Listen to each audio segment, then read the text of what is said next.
Good morning, good afternoon, and good evening to all of our viewers around the world. I am Jessica Kane. I'm the social media manager at ConnectWise. I am usually behind the scenes, but today I am giving our usual hosts of the Friday Field Report a little bit of a break in honor of celebrating International Women's Day. So today we have quite a few incredible women from the ConnectWise team. We're going to shine a spotlight on them. These women are making their mark in the world of technology. The women I will introduce shortly have been breaking barriers, challenging stereotypes, and driving positive change in our industry. During this stream, they'll share their personal journeys, insights, and expertise. They'll discuss the challenges that they have faced, the opportunities they have seized, and the lessons that they have learned along the way. We hope that this live stream will not only inspire and empower women in technology, but also encourage everyone to support and champion gender equality in the workplace. So without further ado, I would like to introduce these wonderful women that I have with me. First up, we have Keisha Thompson, who is the newest member of our leadership team. She is the Chief People Officer at ConnectWise. We have Vicki Bruns. She is our Product Marketing Manager for our ecosystem. Jessica Jacobs, Director of Product Support. And Tanya, I do not want to butcher your last name. I meant to ask you how to pronounce that one. Tanya is our Director of Technical Sales. So welcome, ladies. Thank you so much for joining me today. I am so excited to get this conversation going. Thank you for having us. Yeah, thanks for letting us join. Yes, of course. I can't think of a better group to have with me today. So this is incredible. I want to start by hearing a little bit from each of you on who has really inspired your career journey. I know that my list is endless. You four women have really been impactful in my career, just understanding what you do day in and day out, watching the things that you accomplish, watching you grow, watching you move into leadership roles. You've all really inspired me. But Keisha, as our newest member, I want to tag you in first. Who's somebody that's really inspired your career journey? I like you, Jessica. I think I have a long list of, people who have inspired my journey, and probably several names will come up through our discussion today. And not to be cliche, but, I think my dad was in tech. And so he was one when I was little, he was always doing things, and I was the only one that was interested in what he was doing. I would help him take computers apart. I don't want to age myself, but this is like, the big PCs where you had all that, and I enjoyed it. And so I really liked that. And so I always had some sort of interest, but didn't know what I wanted to do. And so fast forward to when, I went to school and everything, I didn't want to do anything in tech, didn't want to do anything when I graduated. And it was one of my roles in recruiting. I got into tech recruiting, learning more about tech positions. And my mom really said to me, it seems like you enjoy this and there's something that you can do there, and just kind of explore it and see. And so that's kind of how it started. And it was more healthcare tech for me that I really got into, and then software, and then now here at ConnectWise. So. Well, that's an exciting journey. We're so happy to have you. I know it's been a couple of months now. Are you loving being at ConnectWise? Is it a change of pace for you? I'm loving being here. It hasn't even been 2 months yet. It'll be 2 months on the 22nd, but it does feel longer in a good way. And I think it feels longer because the relationships already that, I've been able to forge here, and just how everyone is. I mean, it's been so welcoming, the reception, as well as I'm learning something new today. But pace-wise, I'm used to like a lot going on. I'm used to things, but this is just kind of in a different kind of scale of what's going on. But that's what I like. I want there to be a lot happening and just be surrounded by people who enjoy that as well. Yeah, I agree with you. I'm fairly new to ConnectWise. I guess it's been almost 2 years now, but we're definitely the babies of the group. Jessica, I think you have been with ConnectWise above 12 years, maybe. Yeah. Are you even higher than that? Yeah, I'm going on my 14th year this year. So this has honestly been much of my career, is being at ConnectWise. And so honestly, some of the leaders that have inspired me are from ConnectWise, men and women across the org. And one of the women that has really stood out to me is Kathy Smith, who is now our leadership program advisor. She's been here even longer than I have. Just the reach that she's made across the company and the impact that she's had. She's always been a mentor to me, and someone that I looked up to. And she's gotten involved in so many things, and even philanthropy. she's really brought that into ConnectWise and expanded that as well. And that means a lot to me too. So she's an amazing person to look up to among many other leaders in ConnectWise. So yeah. And Jessica, I couldn't help. I was browsing your LinkedIn a little bit. Your education was not in technology, was it? You're right. Yeah. So I actually went to school to be a news broadcaster. So doing something like this is kind of right up my alley. But yeah, I decided to change careers, go into technology. And once I entered it, honestly, like I couldn't get enough. I wanted to learn more. I wanted to advance my career in it. And so I really put, all of my eggs towards it. And like, that's what I've done over the past 14 years. And I truly love it at this point. Yeah, and you've grown so much too. I mean, in 14 years that it makes sense, but you're in a director position, you're leading a really large team. So kudos to you. That's incredible that you made that pivot and you've seen so much success as you've grown through these 14 years. Thank you. Vicki and Tanya too, you've both been here quite a while. Tanya, before this call, you were telling us a little bit about who inspired your career journey, tagging in your daughter as one of those key people. I would love for you to tell our audience a little bit more about how your daughter has inspired you. Yeah, so my story is a little bit different because I didn't start out in tech myself. I went to school and studied international business and had a very successful career in the financial industry. And then I got pregnant with my daughter. And I realized, well, one, my job is not going to give me any flexibility to really have that balance between work and your personal life and raising a family.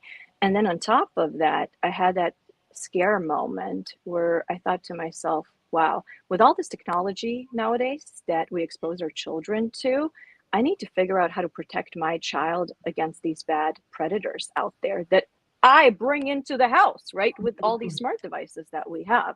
And so I had almost like this panic moment in that moment where I said, you know what, I'm going to go study cybersecurity. And I told my family and everyone kind of looked at me like, she's hormonal. Okay, she's hormonal. It'll be fine. It'll be fine. Like, why would she give up this phenomenal career that she was having to go study something completely different, right? But I did it, right? I was a stay-at-home mom that was in school full-time, that went back to school full-time, and I would actually bring my daughter to finals with me. I had incredible professors that were so understanding and so supporting. So she was my driving force, right? I wanted to protect her, and by protecting her, now I'm able to protect all of our partners at ConnectWise. I love that. And I want to jump back into that a little bit more too, as we talk about how we can start to empower our youth and make sure that we're driving more females to the industry. I guess females and males in general. We just want to drive young people to careers in technology. But first, Vicki, I want to hear who inspires you, and Tanya, I'll come back to that in a couple of minutes. Yeah, well, I have to say, I mean, to follow everybody else's lead, I feel like Keisha, like you, my catalyst and my driving force for a long time has been my parents. They really have, especially my mom. She was a pioneer in the newspaper reporting world and was the first Capitol bureau chief for a big newspaper down in South Florida, and moved up to Tallahassee, which is where I'm based out of now, out of North Florida, to really kind of drive the journalistic endeavors, all the stuff that happens with state government. And so it was kind of interesting, right? As a kid, like going into the newsroom and seeing kind of and going to the Capitol and seeing all of the hustle and bustle that happens there. But yeah, I mean, when she got started, actually, when she got pregnant with me, I think their HR person, this is probably, I think that in the 80s is a little bit different than it is now. But they were very much telling her, hey, like, maybe you shouldn't have a child. I mean, you know, we really kind of need you to get these these stories out by deadline. Like, isn't that going to hinder your career? And she did it anyways. But and so therefore, that is why I'm here. But I have to tell you, my continued driving force at ConnectWise, like Jessica was mentioning, is really the colleagues here at ConnectWise. We also have some amazing women partners as well. Tanya, you're familiar with Ann Westerheim. Yes. She is amazing. She's awesome. And she's an expert in cybersecurity as well. She is. Her PhD and just uber smart. And then also just being in the industry for 9 years, you get to know the other vendors that are in the community as well. And so there are a lot of great, strong women that are in our channel. And I feel like those days when I'm feeling that imposter syndrome and feeling like I don't have what it takes, right, to be able to do what I do. I see other women around me that are really rising that tide as well. And that's what keeps me going. So. Yeah, it's tough. I think as women, or maybe as most of us, or some of us have come from outside the technology industry, that imposter syndrome is really real, especially in a very male dominant industry. And I think that impacts a lot of what we do and the way that we work. I read something interesting recently, and both Tanya and Vicky mentioned about parenting and their own parents and how they've contributed, and the flexibility of work. And I think that's something that's really interesting to touch on, is how flexibility has changed women in the workforce. And so this article I read said COVID and work from home opportunities contribute to about a 31% increase in women in the tech industry. As I was trying to dig into that, like, is that really just careers overall? Is that just bringing more women into the workforce in general, or is it specific to technology? But I would love to hear what you think are contributing factors of why more women are getting into technology, or how can we encourage more people to get involved in careers in STEM and tech, and such careers where they have this level of flexibility? I mean, it's a really great question, Jessica, right? Because what we're seeing in schools now is that even schools are supporting those conversations very early on. Really good example was my daughter's elementary school. They had a STEM program where the teacher that was leading the STEM program was actually a woman in tech herself, right? And she was encouraging girls in that elementary school to join that STEM program as well. So it starts early on in schools now, which I think when I look back when I was in school, we didn't have those opportunities. We didn't really have that guidance. Maybe I'm aging myself a little bit here, but we didn't have that. But then also at home, right? Because we depend on so much technology nowadays, it's now becoming natural that we have those conversations. How do we use the technology? How do we safely use the technology? And we have to have those discussions with our children, right? For me, a big driving force was the flexibility that I needed. One, with my first child, and then when you add a second child or a third or a fourth, right? Some people have multiple children. You need a little bit more of that flexibility so that you don't, as a mom, have to leave the workspace in order to pursue your career. I have been so blessed to have phenomenal leaders that I have reported to that have been there and have supported me in every step of the way and empowered me. Really good example is our very own Zishan Raja here at ConnectWise, right? He takes all the feedback that I tell him and everything that I say seriously and to heart, right? I have been on the other side of the business where my feedback maybe didn't matter so much. So ultimately, I think collaboratively as everyone in the world, not just women, not just very early on, we need to have those discussions with our children. We need to encourage more people in general to go into tech, especially young girls, because they typically don't think of themselves in doing something in tech. I didn't the first time around, right? But look where I am today.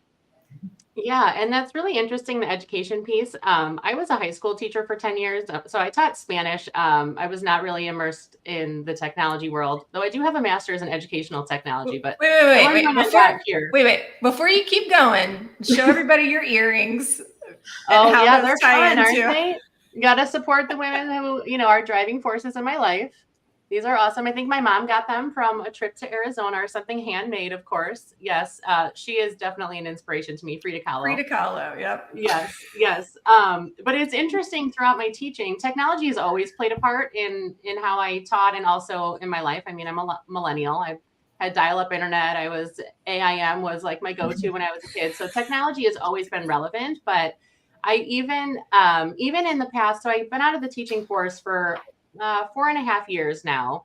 And STEM wasn't even as much of a priority 5 years ago as it is now. My daughter is in second grade. She's my oldest. She came home this week. She did 3D printing in her computer class. They're learning how to code. A couple of my kids' favorite apps on their iPads are Codable and one other I can't think of offhand, but the schools are really pushing it, which I think is awesome. And again, especially for girls, not because we want to create, inequality between the boys and the girls learning code, but it's just, as you said, Tanya, these girls don't feel as empowered to take that career path because it's just not something that they see as often. It's not something they see their parents doing. So it's cool to see my daughter come home learning some new technology pieces, things that I don't even know how to do. So I know Vicky's husband does a lot of 3D printing. So I was like, oh, that's pretty cool. Now my kids can keep up. I just posted a picture on LinkedIn of he made this Mandalorian helmet that was like the size for my son, and he painted it and everything. And yeah, and now I'm getting requests. People are like, hey, can you make that for me? So I was telling my husband, you should start an Etsy store, man. I think you found a new niche. Right. Yeah. And well, and talking about too, how we can educate these young children. I know there's a couple of really cool resources. Vicky, you had shared one with me earlier today. Will you tell all of us about that? Yeah. So we are ConnectWise is a member of CompTIA. CompTIA is a great organization. It's the largest nonprofit technology organization in the world. And what they offer, you do not have to be a CompTIA member to access this, but they have this great in-school, in-curriculum program called CompTIA Spark. And this is part of the nonprofit arm of CompTIA. There's the technical certifications and the stuff that they do too. They utilize that revenue to drive their communities and to drive their nonprofits. And it's a great program to get involved with CompTIA Spark.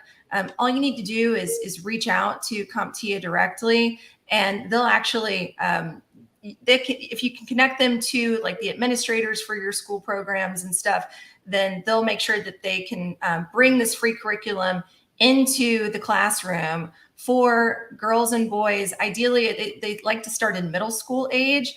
And then they have an after school program as well called Tech Girls. And this is obviously it's targeting young girls that are middle school age to get involved. And the benefit to this is actually, I was just checking their events site. They've got virtual and they've got on-site events that they run for kids, for girls. And so when you were asking the question about how do you get more people into the technology space, Tanya, you touched on it. It's getting started at a younger age. And that's really what CompTIA is trying to do, is help to empower and say, hey, here's this free curriculum. Go ahead and use it. So it's pretty cool stuff. That's really cool. Yeah. And speaking of that too, so one of the ways I think that us as women can help initiate this too is the Great American Teach-In. Every year, it happens every year. And some of the ways that I've done that is I've gone to middle schools where it's an all-girls school, and taught them about technology and the different opportunities there are for them. And it may not just be like, doing cybersecurity or something very technical. Like all five of us have very different positions here at ConnectWise, and there's so many opportunities. And just getting out in front of them is so exciting, and they get so pumped up. So I think that's a great way for us all to kind of encourage them at a younger age too. Yeah, and I put the link to that to Tech Girls, that arm of CompTIA Spark, in the comments. So for if anybody wants to look into that or has young girls in their lives that they would like to get involved. But I think one piece too that we haven't hit on. So of course, getting the youth involved in the technology industry is really important. But I think there's another piece too. Speaking of, specifically from my point of view, I'm new to the technology industry. It's only been a couple of years. And so mentorship and having someone to guide me and sort of teach me the ropes in technology has been really impactful. I would love to hear if any of you, Keisha, maybe we could start with you. If there's someone who has provided mentorship throughout your career, or as Chief People Officer, you naturally are a mentor to many. So from the other side too, like how are you mentoring your colleagues or your teammates? I'm specific to tech. I think I'd say the biggest mentor I've had is just the CEO that I had at my prior company. He knew coming in that I was new to the software world. It was a SaaS company, and he just very quickly was like, I'm just going to give you everything you need to know because I always want to know and I want to ask questions. And but he did it in a really interesting way, and we would have our deep dive kind of conversations, and he would try to connect dots for me, and and that's how I learned. But he was just really open with that. And so since I'm newer to tech when it comes to that as well, kind of that's I'd say that's probably the biggest piece. But what I've been doing is even with some of team members that I've had in the past that are not necessarily in tech or wherever they're working now in healthcare, that I still kind of mentor and check in with every couple of months, just talking about there's a world of opportunity there, and a lot of them more so are female. I do have a couple of males that I mentor as well, but just that there's just a world of opportunity, and to embrace it and take it, and anything that catches your attention, whether it be because you're just curious by nature about it, or because you see that this is something that can protect my family, to Tanya's point, or if it's just because this is the way the world is going, to go ahead and gravitate toward and just grab it, get all the knowledge that you can, and then just put that energy toward just building a career for yourself, as far as whether it be directly on the technical side, or if it's in kind of an ancillary role like HR or marketing or finance or something where maybe you can come from another industry, but you can still get into the tech world, and it's exciting. I mean, not that tech wasn't exciting when we were kids, but tech is a lot more exciting now to me, and I think a lot of other kind of people are seeing that, and so it's just jump on it now. This is the time. Yeah, and it's never too late. As Jessica and I suppose the two Jessicas on this call, we both made a pretty significant career pivot from Spanish teaching and news broadcasting to technology. So it truly is never too late. So any females watching, use your voice, share it with the world, mentor somebody that you are working with, encourage others to get involved. There's never a moment too late in life to make any significant change. So I guess those are the words of wisdom of the day. Jessica, I want to, while we're speaking of you, I want to talk to you a little bit about your leadership role. So again, another article I read last week, and I can put these articles in the comments too. Only 24% of leaders in our industry are female, which is really interesting. And so not only is everyone on this call a leader in our industry within ConnectWise, but you specifically, Jessica, lead a really large team. You were recognized last year by CRN as a Woman of the Channel, as were you, Tanya. So congratulations to both of you. But clearly you have managed to break down some of these gender barriers to get where you are today. I'm sure 14 years ago when you started, you were probably one of very few female members of the ConnectWise team. So I just want to hear about that a little bit. What have you done to break barriers or challenge those stereotypes to get where you are today? Yeah. So that's a really good question.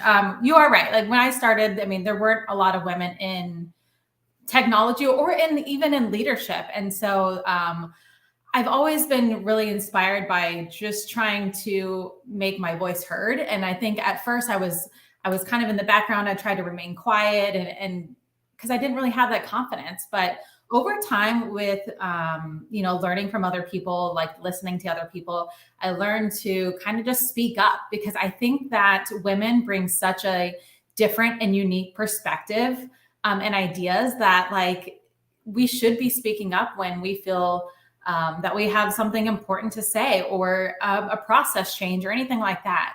I think that we just can't be scared to make that next move. I think one of the things that was a pivotal moment in my career. Actually, the position that I'm in now, I applied for when I was 9 months pregnant.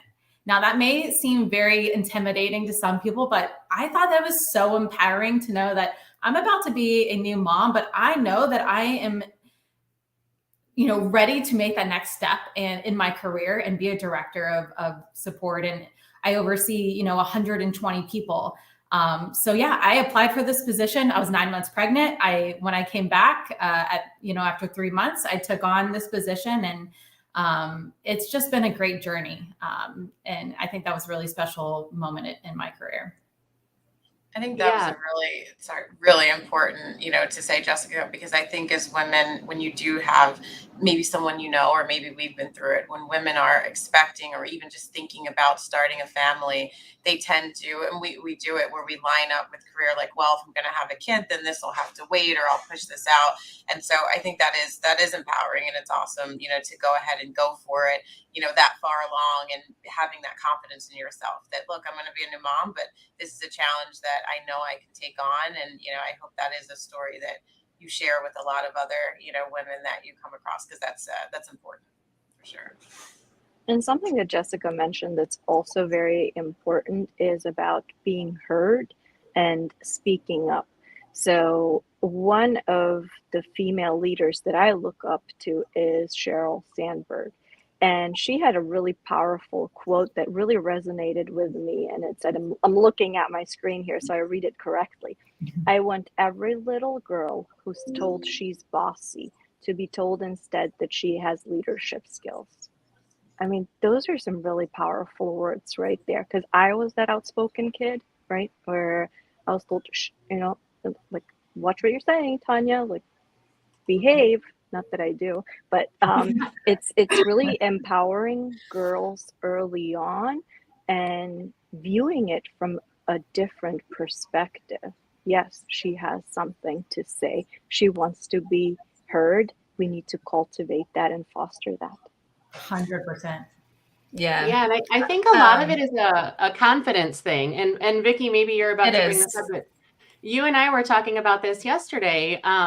Even in our adulthood, so after we've sort of broken barriers, or we've reached the point where we think, we are truly equals and we're feeling empowered, women are still more likely to maybe misjudge themselves, or like judge themselves on a lower scale than men are. So like thinking about right now, it's time for performance reviews.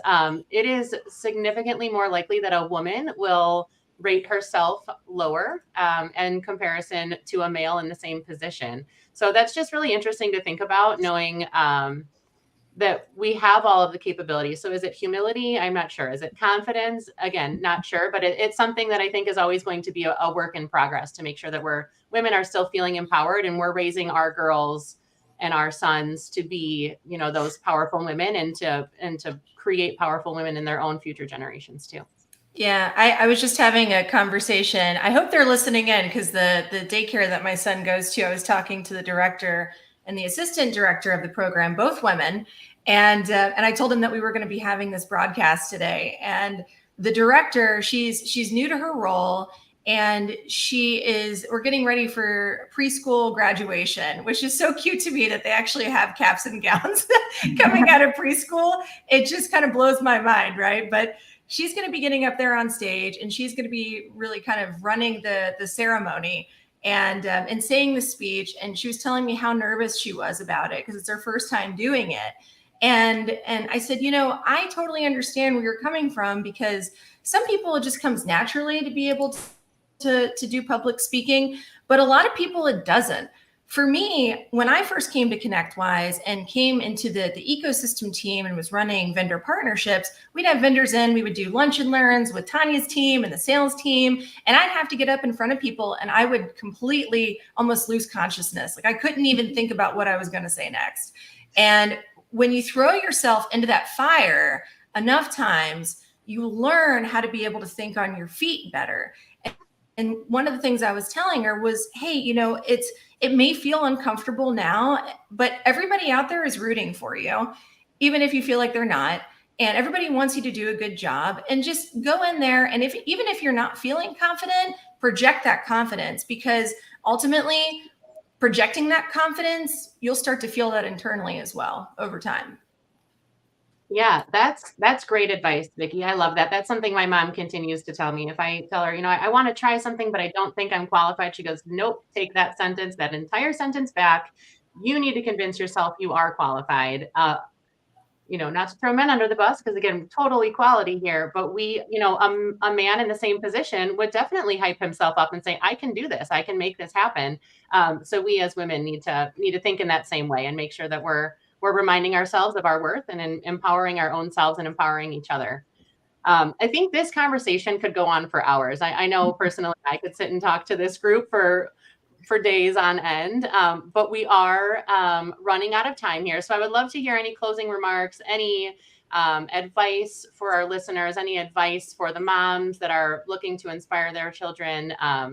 Parting words, ladies, what do we have? I would just say to continuously speak up. I think that's the most important thing to do, and also teach others around you. Even if the men, that you're working with other men, like they're really receptive to learning about new things, about maybe things that from your perspective. So I would just say, continue speaking up and having that confidence to do so is super important. Yeah, and what I would like to add is that growth and comfort can't coexist, right? So you need to push yourself to do things that are out of your comfort zone in order to grow. To Vicky's point, right? I used to be that shy kid standing in front of even the class to deliver any kind of presentation. I was just sweating profusely and had that feeling, Vicky, just like you, like, oh, am I going to pass out now, right? But I pushed myself out of that comfort zone. And now I'm constantly in front of people doing training, giving speeches, right? So I've pushed myself out of that comfort zone. And you're nailing it. You're awesome. I'll add to the pushing out of the comfort zone, not just on the, speaking in front of people and all those things, but even with the balance. I hear a lot of, I have someone that worked for me 2 companies ago that basically said, like, is it worth it? She's in a new relationship, wants to get married. She's younger, wants to have kids. And is it worth it? And, when I asked her, what do you mean? And she's like, well, there's got to be a lot of sacrifices, and I don't know if I want kids and what have you or not. And, and I said, I had a kid young. So I had a kid all throughout college and after, and I mean, at the end of the day, it's not easy, but you push yourself out of that. I can be easy and comfortable, or I can make a way. And you have to just make a way for yourself and know it's not easy, but you can. And whether it be for school, professionally, and still having that balance, you can still have the life outside of work that you want, as well as having the career that you want. But you have to make it, and you have to find a way to build that kind of schedule and balance for yourself. So I would just say, keep that in mind, and don't say that you have to have one or the other. I love that. Yeah. I wanted to say that one of the articles that I was researching this week in preparation for our amazing panel today was that only 24% of women hold leadership roles within the technology space. And I just want to say, for all of the women out there that are listening in, if there is a leadership role within your organization, go ahead and apply for it. Or if you feel like there are still skills that you need to learn, go out there and learn those skill sets. One of the things that Lori Sorensen said to me, she runs our lead program here at ConnectWise, along with Kathy Smith, who Jessica mentioned, is that sometimes navigating your leadership journey is like a rock wall, right? Where maybe it's not necessarily a trajectory where you're going straight up. Maybe you're having to go to the side a little bit to be able to collect those new skills, to be able to grow and go upwards. But ultimately, it's difficult, but go for it, right? It's totally worth it. And when you get there, make sure that you're giving back, continually give back to others, because we got to keep rising the tide. We got a long ways to go. But I think we're on the right track, Yes, I think you're right. We are absolutely on the right path. We've made so many strides as an organization, as individuals, as a global industry. There's been so much improvement over the past decade. I mean, just the past couple of years, there's been so much growth for females in the industry. So like I said, we are just about out of time. I would love to continue this conversation. Get a series going, get more women involved. I know we have so many incredible women in the industry. I can think of a handful, but I'm sure there are a handful more that I'm not thinking of. But I do want to remind everyone that's watching, obviously we are a panel of 5 women, but it is not just women who can break these barriers. It is men can get involved. Men raise these women to be empowered, or just simply empower the women that are in your life. So I challenge you this month during Women's History Month, or today on International Women's Day, find a way to recognize the achievements of your colleagues, recognize and celebrate the women who have had an impact on your life. And then, of course, always seek out opportunities to support those programs that we mentioned, programs that support youth, young girls, young women to pursue careers in technology. So ladies, thank you so much for joining me today. I encourage you after this to take a look at all of the comments. Lots of kudos, lots of love for this whole group. So thanks for everyone who participated and commented, and thank you for celebrating International Women's Day. And I hope that you will all join me again soon to continue the conversation. Thanks, Jess. It's been a pleasure. Thanks. Yes, and thank you. Have a good weekend, ladies. Bye. Bye. Thanks. Bye.